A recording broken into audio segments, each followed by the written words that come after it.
É isso, estamos ao vivo. Fala pessoal, tudo bem? Bom dia para vocês. Sejam muito bem-vindos aqui a essa live no portal Paralegal.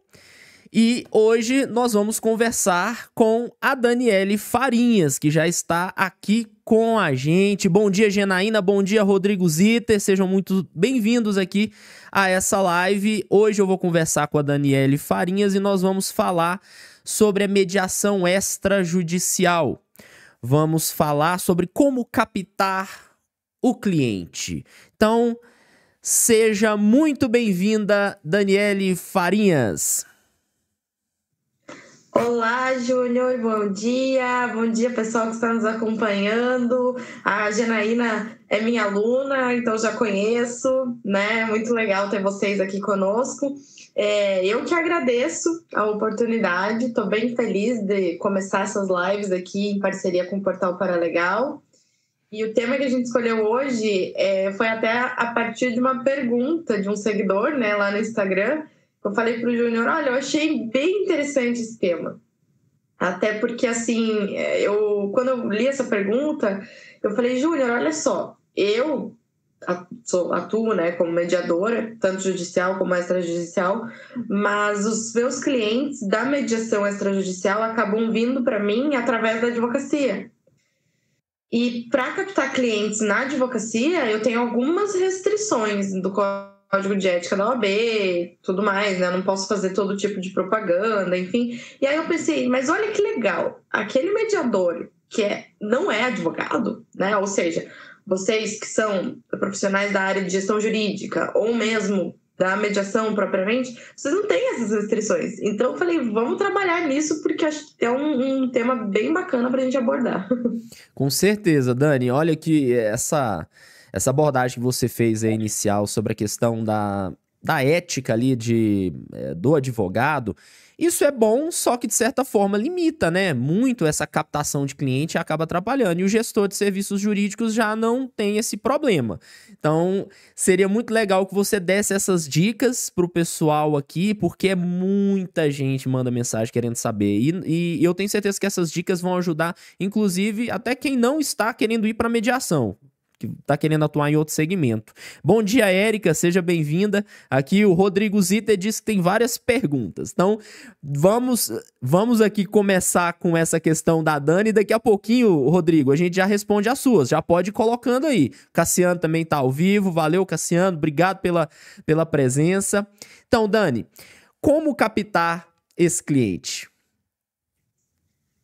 Perfeito, pessoal. Eu gosto bastante que interajam no chat, então pode mandar pergunta, sugestão, pode mandar qualquer coisa lá que a gente vai ficar feliz aqui com a interação de vocês.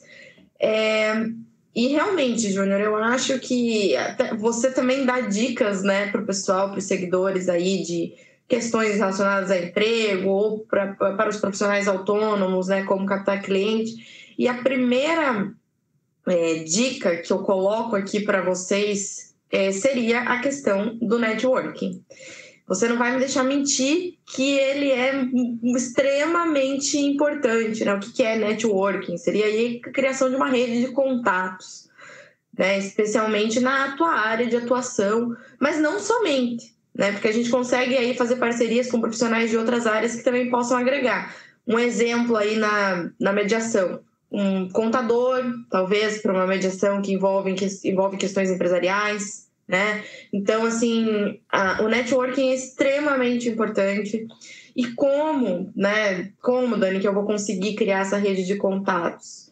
Olha, participando de eventos, né? Palestra, até mesmo live. Aqui no chat vocês conseguem interagir, por exemplo, às vezes conhecer alguém que vai te ajudar aí na hora de você captar seus clientes. Dani, tá? mas, perdão interromper, vamos um bate-papo aqui, bora conversando, né?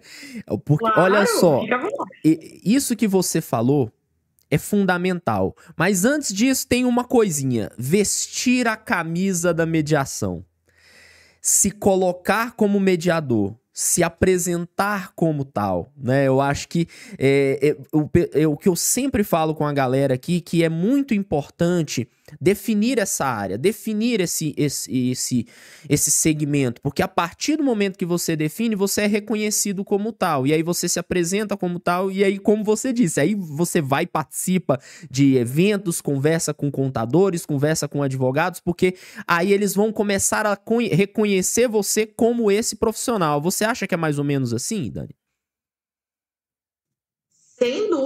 Sem dúvida, porque assim, uma coisa é você se apresentar como mediador e outra coisa é você dizer, eu sou gestor jurídico, eu também faço mediação, mas, né, fica aquela coisa meio... Nem lá, nem Parece cá. Que você não tem não se especializou naquilo. E isso cria um diferencial para o profissional. Não, eu sou especialista em mediação extrajudicial. Até uma outra dica que eu daria para vocês é se especializar em uma área, né? Às vezes, direito de família, ou empresarial, ou a parte consumerista. Isso ajuda a dar credibilidade para o profissional e segurança para os clientes também. Claro, muitas vezes a gente vai acabar atuando em áreas diferentes. Porque tudo que eu falei ali está dentro do civil, né? Por exemplo. Mas a gente sabe que o direito de família, ele tem algumas particularidades, né? Algumas especificidades. O direito empresarial, mesma coisa. Tem legislação específica. Lei das SAs, por exemplo. Um exemplo aí para vocês. Então, isso também cria um diferencial, né, Júnior? Eu acho que é bem importante. Isso.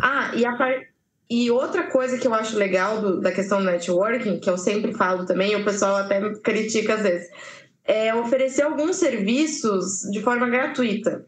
Não tô dizendo, gente, não tô falando pra vocês trabalharem de graça, não é isso. Mas assim, fazer uma live, dar uma palestra, oferecer, porque aí as pessoas vão te conhecer a partir disso. E às vezes até uma consultoria gratuita para um cliente ali. Vejam, não estou falando a consultoria jurídica propriamente dita, que é a atividade do advogado, mas explicar para a pessoa como funciona o procedimento, por que ele é importante, que ele é efetivo. Isso pode fazer com que a pessoa passe a acreditar na mediação, porque muita gente desacredita, né, dos métodos autocompositivos. E aí, assim, gente, claro que a divulgação do nosso trabalho é importante por nós mesmos, mas o mais importante é a indicação. Os clientes, eles vão vir da indicação de outros clientes. Exato. Então, a partir do momento que você tem um cliente satisfeito, pronto, você tá feito. Exatamente.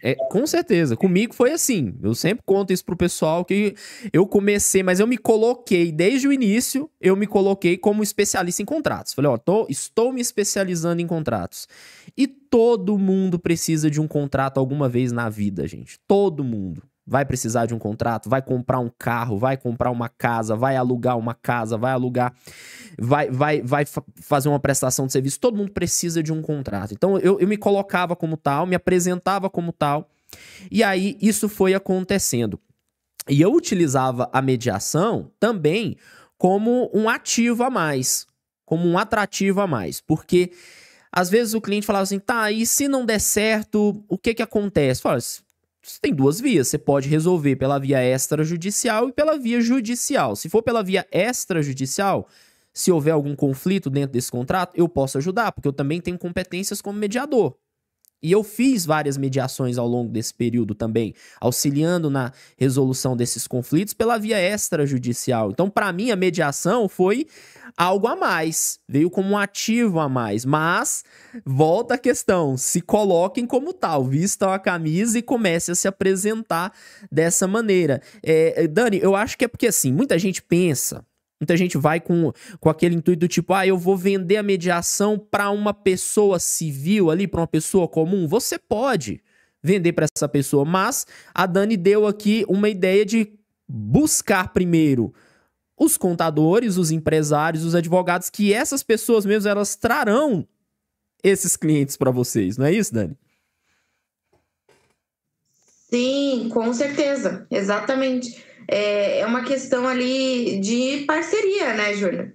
Assim como você faz muito isso também, né, com os contatos aqui no Portal Paralegal, acaba indicando. O Júnior, por exemplo, me indicou uma cliente para mediação, né? E eu vejo muito disso, assim, o Júnior fala, gente, a minha área é contratos. Então é a especialidade dele. Você sabe, se você precisar de qualquer coisa relacionada a um contrato, fala com o Júnior, né? Isso. E aí, então veio essa indicação para mim através do meu contato com o Júnior. Um exemplo só para vocês, né? Então eu acho que essas parcerias são bem importantes e elas não são firmadas só de forma assim física, presencial. Vejam, eu não conheço o Júnior presencialmente. A gente se conhece virtualmente, moramos em cidades diferentes. E as redes sociais, né, como LinkedIn, eu acho bem legal. O LinkedIn tem grupos ali específicos. Se vocês digitarem lá, né, grupo de mediadores e tal, vocês vão encontrar. E vocês podem se conectar com pessoas do Brasil inteiro. Isso é muito legal. Vocês não precisam ficar restritos a fazer mediações para clientes, né? E clientes, como o Júnior falou, não é só a pessoa física. Às vezes é a pessoa jurídica que está precisando. Sim. Né? E vocês podem fazer isso para clientes do Brasil todo, né? Vocês não ficam restritos. Hoje em dia a gente não tem mais essa restrição física, material. Eu sei que você também tem clientes fora aí de Brasília, né, Júnior? Não, Então, a maioria é fora. A maioria é fora. Tem cliente no Acre, no Amazonas, em Rondônia, no Rio Grande do Sul. Tem cliente no Brasil todo, inclusive até internacional. Tem pessoas também que me procuram. Então, depois do advento da tecnologia da internet, a gente não tem essa necessidade de ficar preso a um local fixo, né? Mas tem ali os pós e os contras, enfim, né? Mas eu acho que vai bem por essa linha mesmo, Dani. A apresentação, o primeiro passo, eu acho que é se colocar, fazer com que as pessoas se lembrem de você como um especialista na área que você se propõe. Agora, Dani, você falou o contador, o advogado. Vamos falar mais algumas outras áreas que o pessoal pode buscar parceria com outros empresários? Gente, vou dar um exemplo bem prático para vocês e que acontece comigo com frequência, tá? Meu namorado é engenheiro civil. Ele faz laudos, né, para empresas, para pessoas, faz projetos. Já veio muito cliente para mim de mediação decorrente desses laudos, dessas questões aí de engenharia civil, tá? E é um exemplo prático, que é algo que eu não esperava, mas ele me passou e falou: Dani, olha só, você tem interesse em atuar nesse caso? E aí, assim, como eu falei, às vezes acaba vindo através da advocacia, né? Porque a pessoa já pensa num processo judicial e tal, e eu acabo levando para mediação. Só que quando aquela pessoa, né, por exemplo, dei o exemplo aqui do engenheiro civil, ele já conhece o Instituto da Mediação e ele sabe que é efetivo, ele já pode direcionar para um mediador. Né? Ele já pode falar para a pessoa: olha só, você pode até procurar um advogado, mas, né, vai ter aquelas questões ali do tempo, do custo e tal. Eu posso te indicar um mediador que vai te auxiliar isso, muito provavelmente de uma forma mais rápida, mais eficaz, né? Então, esse seria um exemplo. Mas, assim, dentro de qualquer área, às vezes até na área de saúde, a gente consegue, porque existem muitos processos na área civil que envolvem questões relacionadas a planos de saúde, né? Pedidos de indenização e tudo mais. Claro que aí existem alguns pormenores, né? Vamos só colocar alguns pingos nos is. Então, se tem algum menor envolvido ali no processo, algum direito indisponível, né, Júnior, que a gente fala, aí já fica um pouquinho mais difícil de fazer uma mediação, né? Mas se realmente só um processo envolvendo ali a pessoa maior capaz contra o plano de saúde, por exemplo, e um pedido de indenização, de liberação de um procedimento, que o mediador consiga intervir e talvez chegar a uma composição, não tem problema nenhum. Então pode vir uma indicação de um profissional de saúde, por exemplo. Dani, já pensei em um tema para uma próxima live, que são as áreas que o mediador não pode atuar. Né, que a gente sabe algumas que ele pode. Então, eu acho que depois a gente poderia falar umas que eles não podem, para o pessoal ficar, né, consciente dessas áreas e saber onde atacar, de fato. Dani, olha que legal essa parte da engenharia civil. Eu acho que muitos conflitos, posso estar equivocado, mas muitos conflitos podem surgir da parte da regularização de imóveis. É isso? Relacionado a isso, né? Também. Isso também. tem essas questões e, claro, a gente sabe que atualmente é possível fazer, por exemplo, um processo de uso capião em cartório, né? O pessoal dos serviços jurídicos sabe disso. Então, a parte de regularização também. Mas, às vezes, Júnior, são questões muito mais simples, sabe? Vou dar um exemplo para você.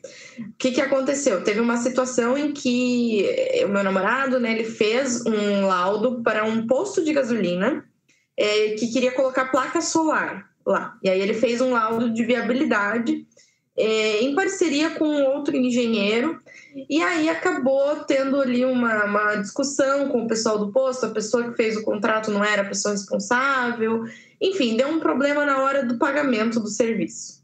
Então, veja, não é uma questão propriamente de construção, né? É uma questão bem, bem simples que envolve pagamento, tanto para ele como para o outro engenheiro.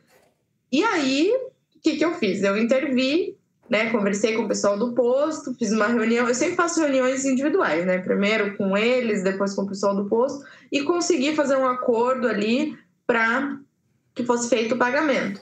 Se eu não tivesse conseguido fazer isso, a gente teria que ajuizar uma ação de cobrança, né? Então, esse é um exemplo bem simples que me veio à mente agora e que pode acontecer. Às vezes, outros profissionais autônomos acabam sofrendo essas questões também, né? Pense, um médico, um dentista pode acabar sofrendo isso, a falta de pagamento por parte do cliente, e isso é algo que a mediação tem muita efetividade. Então, a importância de você firmar essa parceria também, não só para que ele te indique clientes, mas às vezes esse profissional vira o teu cliente também, né? Com certeza. E, bom, pessoal, já fica a dica aí, vamos bater na porta de escritório de engenharia civil. Já vai deixar cartãozinho lá, porque é uma boa área, né? Recentemente eu entrevistei um rapaz que também trabalha num escritório de engenharia. Ele é técnico agrimensor, só que o escritório tem esse foco em regularização de lotes e imóveis. E tá atuando lá há 15 anos. E aí resolveu fazer gestão de serviços jurídicos até para se aprofundar mais nessa área. Então percebam, pessoal, que a área de atuação é imensa, tanto para o gestor jurídico, obviamente, quanto para o mediador. Mas vocês precisam se atentar a esses pontos, a essas questões. Obviamente, vocês devem ter conhecimentos específicos nessas áreas, isso vai ajudar muito. Dani, a área também de inventário, onde dá muito conflito, né? Com família, na hora da partilha dos bens, né? Sim, nossa, perfeito, Júnior, essa colocação. Dá muito conflito. A única questão aí é que na parte do inventário existe a obrigatoriedade de um advogado assinar, né, o inventário em cartório. Então, teria que fazer essa parceria. Mas, às vezes, o advogado pode acabar direcionando para o mediador, porque qual que é o trabalho do mediador, né? No primeiro momento? Tentar restabelecer o diálogo entre as partes. E, às vezes, tem uma situação que os irmãos não se falam há anos já, né? A família tem várias rusgas ali, como que a gente vai resolver isso? Então, precisa de um trabalho bem minucioso, que o advogado, tem muitos colegas que não querem pegar esse tipo de processo porque falam assim, isso daí é bucha. Tipo, tem um caso que eu conversei até com uma pessoa esses dias, na verdade ele estava só tirando uma dúvida comigo, né? Uma pessoa até que trabalha comigo, mas estava tirando essa dúvida e falou, Dani, olha só, a minha situação é muito complicada. Por quê? Meu pai faleceu, ele tinha 2 mulheres. Eu falei, mas como assim ele tinha 2 mulheres? Não, ele ficava com uma de manhã e a outra de noite. E eu falei, mas se a tua mãe... Não, a minha mãe foi a primeira, que ele já se separou. Já tinha se separado antes. Então, assim, olha que situação, gente. Ele tem vários irmãos. O pai, além de ter esses vários relacionamentos, ele fez dívidas que eles nem sabem. Bens... Ele, por exemplo, comprou um imóvel, mas não estava no nome dele, fez lá o pessoal chama de contrato de gaveta. Então, um processo muito complicado. E aí ele fez mais um desabafo, assim, de dizer que já está no segundo advogado e parece que os advogados não têm interesse porque é bucha. É uma baita bucha. Baita bucha. Porque a maior dificuldade, Júnior, é o quê? É o contato com essas duas esposas, com os irmãos. Existem questões muito delicadas aí. Eu estava rindo aqui porque eu estava pensando, meu Deus, que situação bizarra, que sabe? Mas é uma bucha isso daí, sabe aquele... É raro, mas acontece sempre? Gente, acontece muito isso. É verdade. Então, e o mediador, ele pode atuar nisso. Claro, gente, não estou dizendo que é fácil. Não vai ser fácil. Né? Tem que usar muita técnica, tem que ter muita paciência, fazer, nesses casos, eu diria que muitas reuniões individuais, primeiro, para depois chegar no conjunto ali, numa reunião em conjunto com o pessoal, para tentar estabelecer um acordo, e aí, no final, o advogado, teu parceiro lá, ele pode só assinar o inventário, né? E aí, até a questão de valores ali fica mais fácil, né, de vocês dividirem, enfim. A gente até já está entrando num outro aspecto, né, Júnior, que não é nem a captação de clientes, mas a gente vai ter muito tempo a partir de agora, pessoal. Todas as quintas-feiras, às 9 horas da manhã, eu vou estar aqui com a professora Daniele Farinhas. Então, assim, se a gente não falar de algum assunto com muita especificidade, fique tranquilo, depois a gente volta, fala de novo, né? A gente conversa, aborda. É para vocês estarem aqui pra gente ir conversando. Agora, Dani, vamos responder as perguntas aqui do chat? Vamos? O Rodrigo Ziter fez aqui um monte de pergunta, né, Rodrigo? Você ainda tá aí com a gente? Olha que legal. Bom, muitas pessoas mandaram mensagens. A Lilian, bom dia, Lilian, obrigado pela sua participação. Genaína tá aí, olha que interessante. Dúvidas ACMS, olá, bom dia. Olha só, temos a Daniele Assad aqui com a gente. Oi, Dani, bom dia pra você, obrigado. É um prazer ter você aqui. E olha, você tá convidada, tá? Você sabe, você tá convidada. Quero você aqui pra gente poder bater um papo. Agora, vamos lá. O Rodrigo Zita diz o seguinte: doutor, o que você acha? Fazer um curso ou fazer o tecnólogo em mediação e arbitragem? Ele já é reconhecido pelo MEC? Vamos lá, Rodrigo. Olha só. Claro que eu sou suspeita para falar, eu sou professora do curso tecnólogo, né? Mas o que eu posso te dizer é o seguinte: depende da pressa que você tem em começar. Eu fiz o curso de mediação judicial, né? Credenciado ao CNJ, através da Escola de Magistratura do Paraná. O que eu posso te dizer sobre esse curso? Ele é bom? É bom. Mas a parte teórica são 40 horas, tá? Isso em qualquer instituição vai ser 40 horas. Ela vai ser bem breve, tá? Qual é a parte legal desse curso? É a parte prática. Então, você vai ter que fazer lá 60 horas de audiência. Essa parte prática é muito boa, né? E claro que eu fiz para mediação judicial, mas ele vai abranger a extrajudicial também. Agora, o tecnólogo, ele é uma graduação, né? Então, você vai ter um diploma de nível superior, se você ainda não tem. Mas, se você já tem, eu tenho, por exemplo, alunos formados em Direito, que atuam na advocacia e estão fazendo tecnólogo.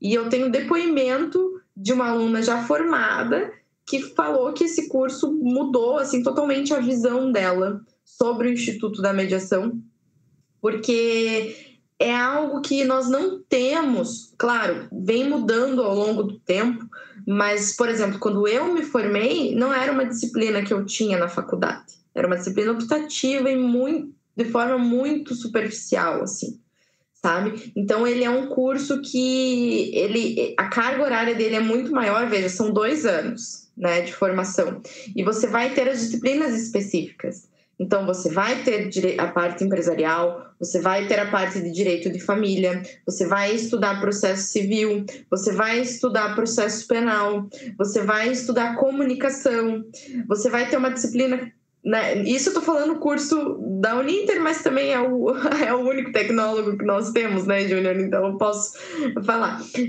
A disciplina que eu leciono se chama Competências do Mediador e do Conciliador. Então, o que eu posso dizer para você?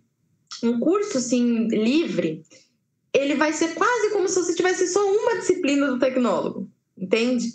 Mas se você disser para mim, Dani, eu tenho urgência, eu quero começar a atuar, tipo, esse ano ainda, eu diria para você começar, então, com um curso livre, né? E já começar atuando. Claro que a gente sempre fala, né? O mais importante é começar. Você vai ganhando experiência aos poucos. Mas eu do meu ponto de vista, acredito que o tecnólogo ele te dá um embasamento muito maior e uma segurança para você começar a atuar.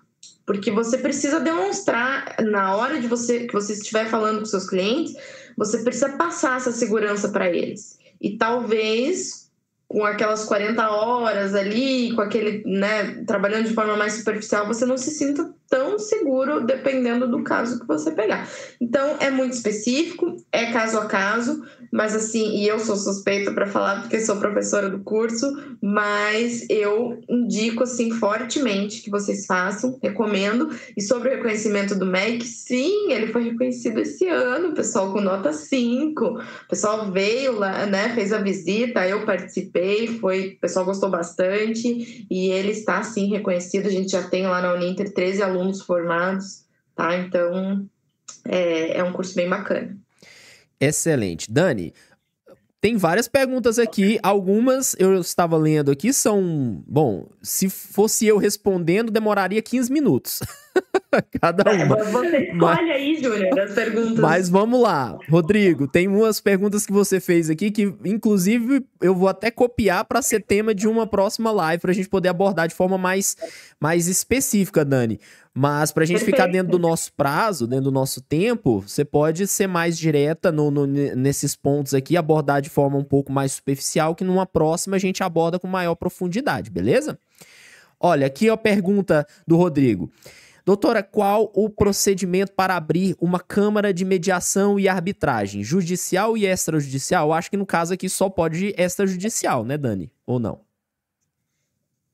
Na verdade, a Câmara Judicial, ela não existe, né? O que existe são os CEJUSCs, que são os Centros Judiciais de Conciliação, né? Então, eles são órgãos aí vinculados aos tribunais e aí você não tem a possibilidade de você abrir um CEJUSC, né? Quem faz esse controle é o Conselho Nacional de Justiça e são os tribunais.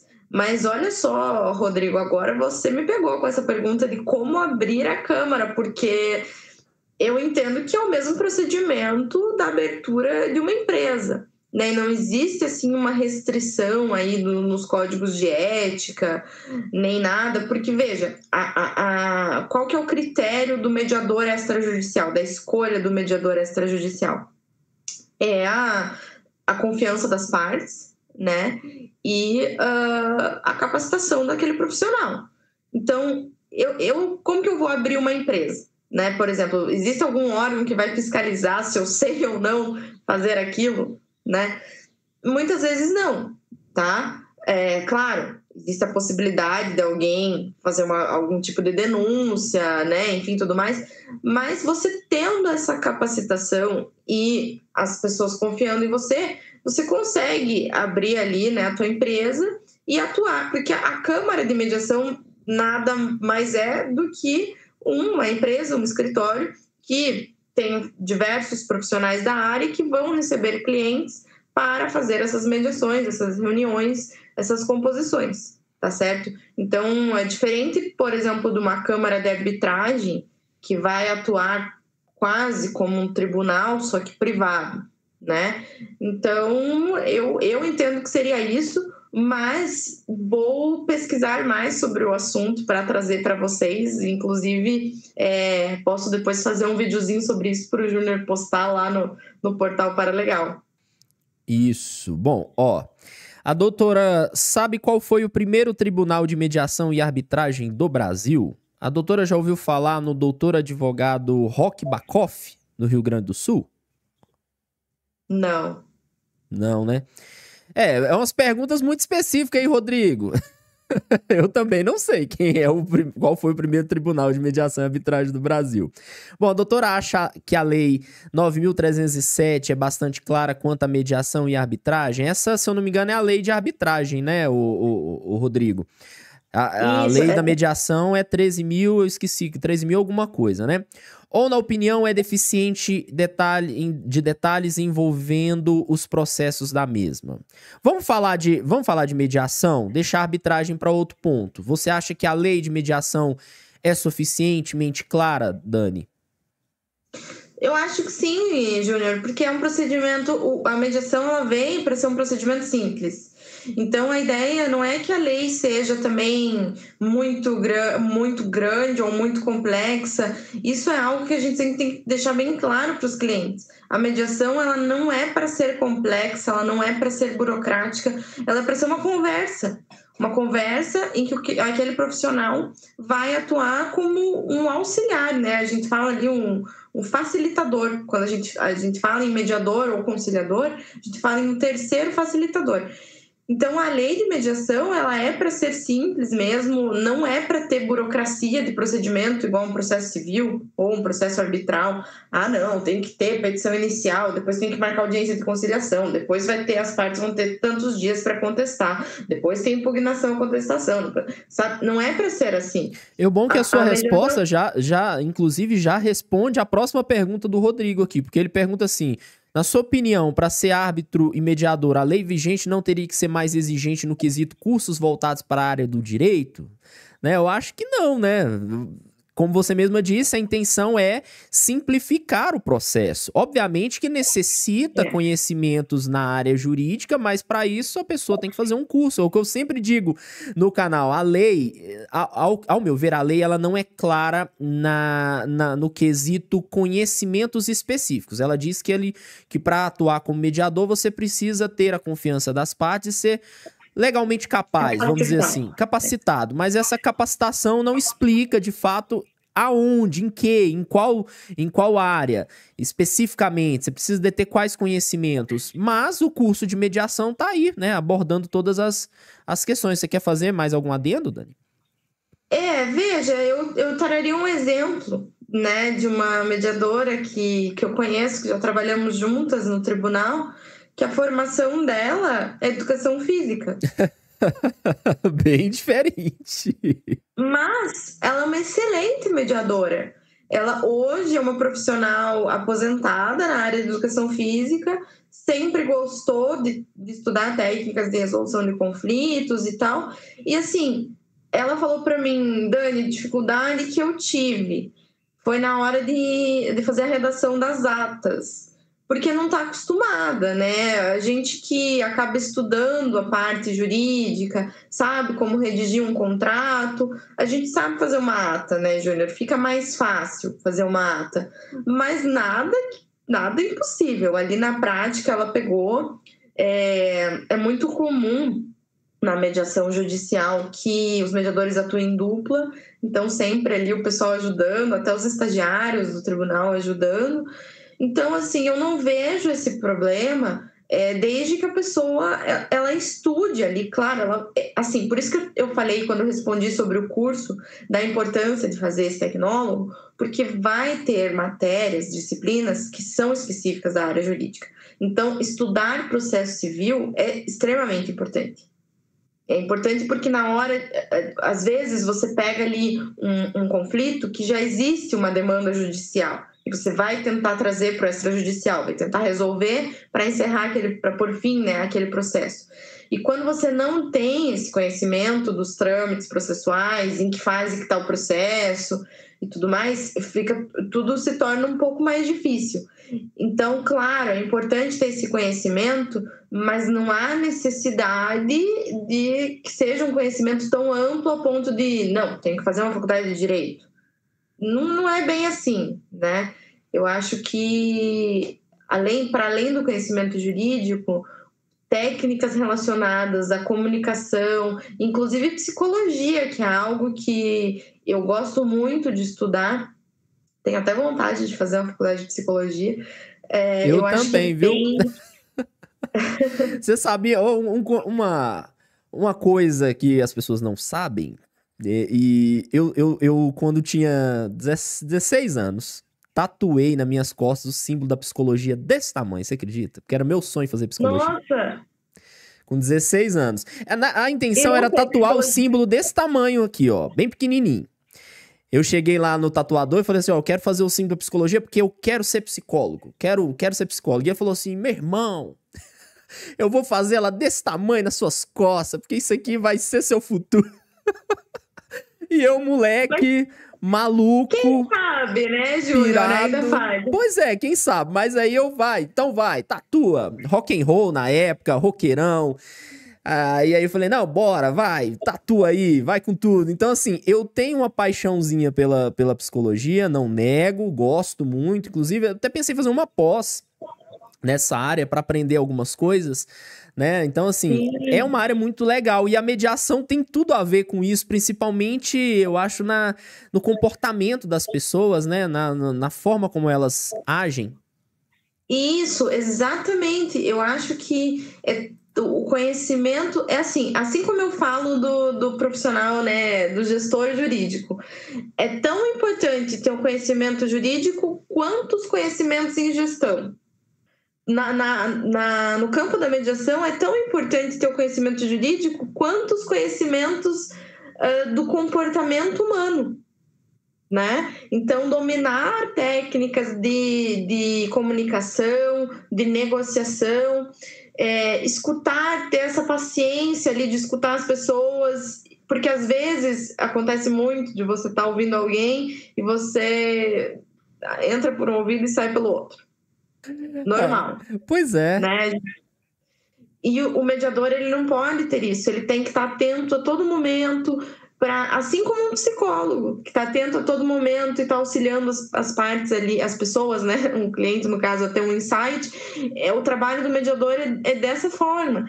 Então, por isso que eu acho que talvez a lei não seja tão específica, e não vejo essa necessidade de rigor também, porque, como eu disse, é para ser um procedimento simples.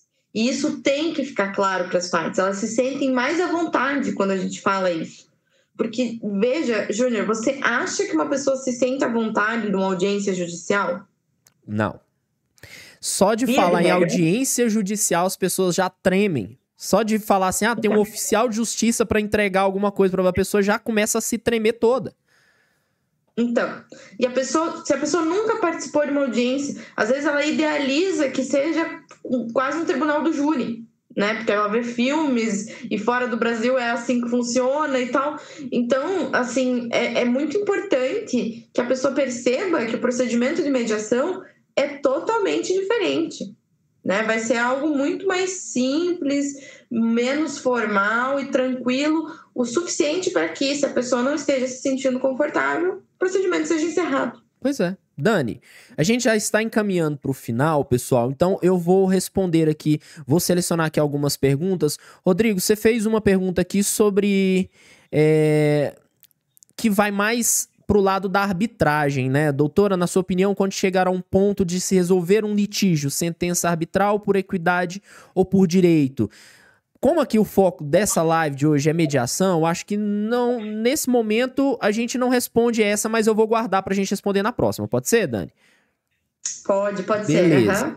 Então tá bom, porque isso aqui, né, no caso o mediador ele não toma a decisão, ele auxilia as partes para tomar a decisão. Nesse caso aqui é mais voltado para arbitragem mesmo, né? Competência da arbitragem. Bom, vamos lá. Sabrina, bom dia, Sabrina. Adriane Barros, bom dia. A Sabrina perguntou o seguinte: como faço para estagiar como mediador em São Paulo? Estou no 2º semestre de gestão de serviços jurídicos e notariais. Olha só, é possível buscar estágio. Eu acho que o ideal é buscar nos tribunais, né, nos fóruns, porque aí você consegue auxiliar nas audiências, né? A audiência de conciliação é uma audiência que é obrigatória no rito processual civil. Então, na hora de estagiar ali no tribunal, se você conseguir assistir essas audiências, redigir as atas, já vai te auxiliar, né, na questão da mediação. E, claro, Se houver câmaras de mediação aí onde você reside, também é uma excelente oportunidade de estágio, né? Também na participação, auxílio ali nas audiências, na redação das atas. Eu vejo que essa parte prática, e quando eu falo em parte prática, claro que fazer é importante, mas só assistir audiências já ajuda muito. E assim, pessoal, você não precisa ser estagiário efetivamente vinculado àquele tribunal ou àquela Câmara. No caso do processo judicial, por exemplo, basta que você diga que é estudante da área, então sou estudante de gestão de serviços jurídicos notariais, tenho interesse em assistir uma audiência, eu posso assistir? Normalmente, se o juiz liberar, né, e as partes concordarem, né, ou o conciliador ali no caso, você pode sim assistir a audiência. E aí você vai me dizer, não, mas eu não estou ganhando nada com isso, está ganhando conhecimento, né? Então, eu acho que esse é um caminho. Beleza. Bom, a Janaína disse, muito curioso esse caso da mediadora formada em educação física, também achei bem diferente, né? Vai para um lado totalmente diferente, mas bem interessante. Cassiano Júnior, eu também já fui rebelde assim.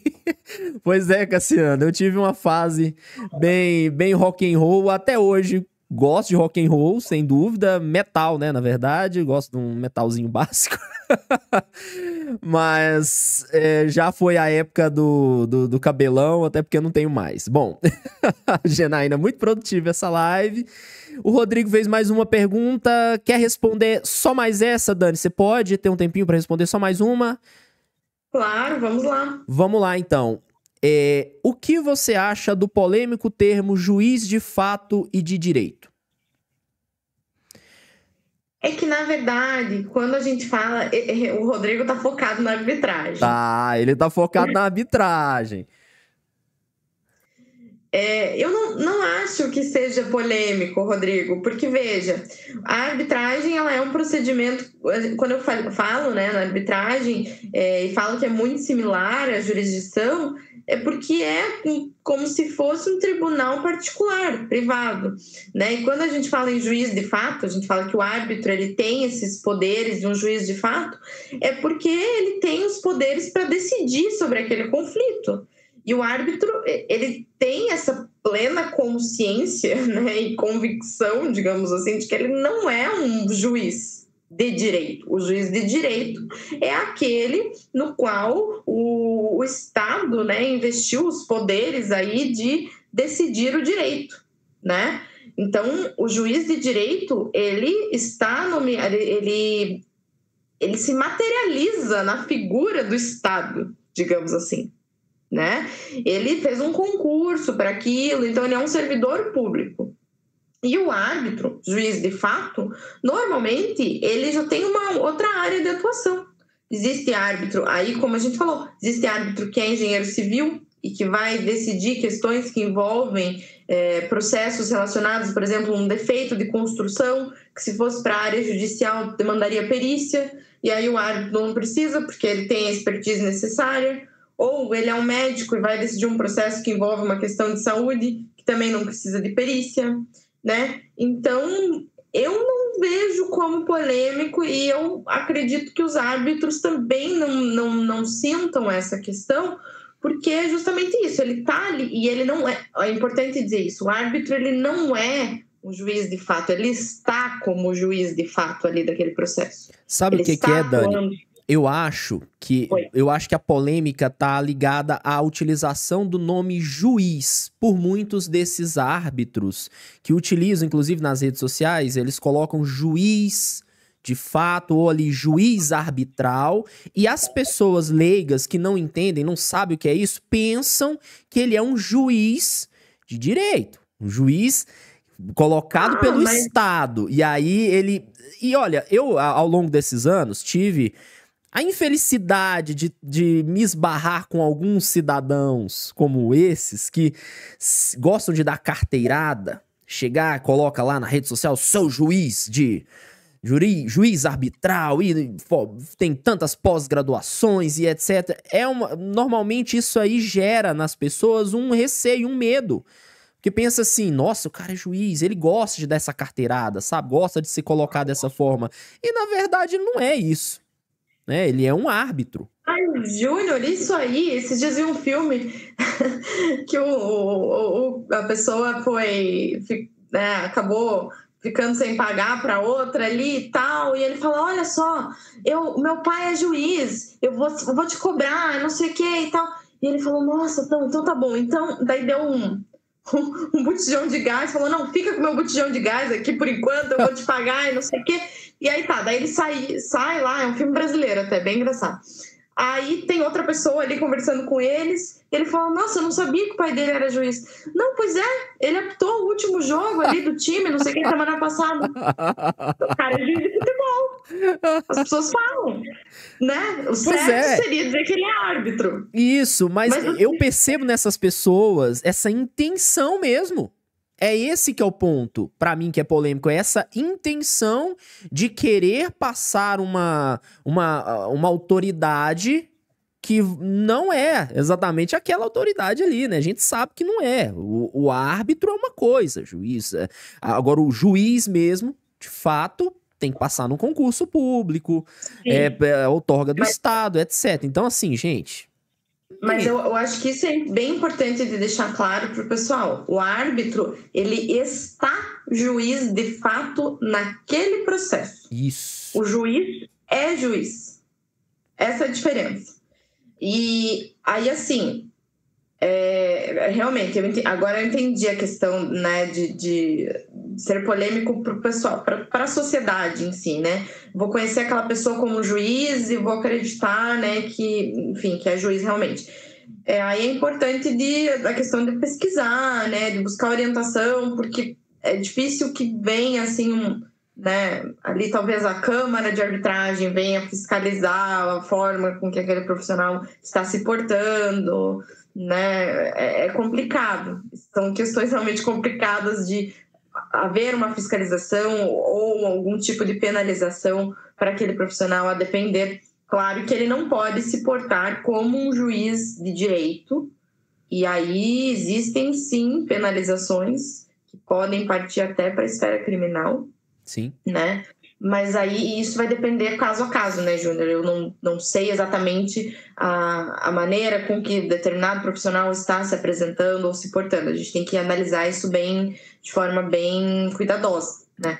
Perfeito. Bom, pessoal, chegamos, né? Estamos encaminhando aqui para o final. Chegamos ao final, na verdade, né? Então, se vocês que ficaram aí... Gente, muito obrigado pela presença de vocês, de verdade, que bacana, olha o tanto de comentário, o tanto de engajamento que teve aqui, eu espero que tenha sido produtivo para vocês. Olha aí, o doutor André Tolentino apareceu aí no chat. Oi, doutor, muito bom ter você aqui. Segunda-feira é a nossa live, viu, pessoal? Vamos falar sobre rotinas jurídicas e vamos falar sobre requisitos para a petição inicial com o doutor André Tolentino na segunda-feira. A Sabrina disse aqui que assistiu o filme e riu muito. Então, pessoal... Eu esqueci o nome agora, mas é um filme brasileiro com o Matheus Ceará. Ele tá no Netflix. Pronto. Bom, pessoal, é o seguinte, se vocês ficaram aqui até agora, por favor, sigam a doutora Daniele Farinhas aqui, as redes sociais dela vai estar na descrição, tem o link do livro dela, Competências do Mediador e do Conciliador, que vocês também podem estar adquirindo. E é isso. Professora, muito obrigado e até semana que vem. Eu que agradeço, Júnior. Obrigada, pessoal, por acompanhar aqui a live. Aguardo vocês na próxima quinta-feira, às 9 horas. É isso aí. Tchau, tchau. Até a próxima.